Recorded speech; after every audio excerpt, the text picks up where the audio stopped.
ایک بادشاہ سلامت نے رات کو گیدڑوں کی آوازیں سنی تو صبح وزیروں سے پوچھا کہ رات کو یہ گیدڑ بہت شور کر رہے تھے، کیا وجہ ہے؟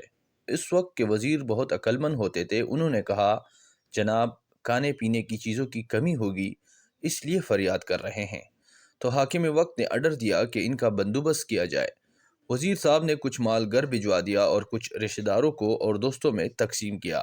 اگلی رات کو پھر وہی آوازیں آئی تو صبح بادشاہ نے وزیر سے فرمایا کہ کل آپ نے سامان نہیں بھجوایا کیا؟ تو وزیر نے فوری جواب دیا کہ جی بادشاہ سلامت، بھجوایا تو تھا۔ اس پر بادشاہ نے فرمایا کہ پھر شور کیوں؟ تو وزیر نے کہا، جناب سردی کی وجہ سے شور کر رہے ہیں۔ تو بادشاہ نے آرڈر جاری کیا کہ بستروں کا انتظام کیا جائے۔ صبح پھر موجیں لگ گئی، وزیر کی حسب عادت کچھ بسترے گھر بھیج دیے اور کچھ رشتہ داروں اور دوستوں میں تقسیم کیے۔ جب پھر رات آئی تو بدستور آوازیں آنا شروع ہو گئی۔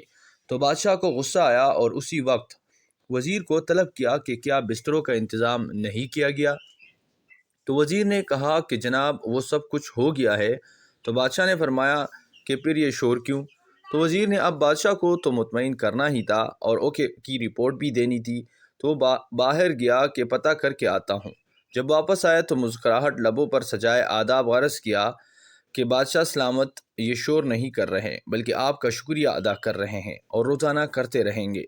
بادشاہ سلامت یہ سن کر بہت خوش ہوا اور وزیر کو انعام سے بھی نوازا۔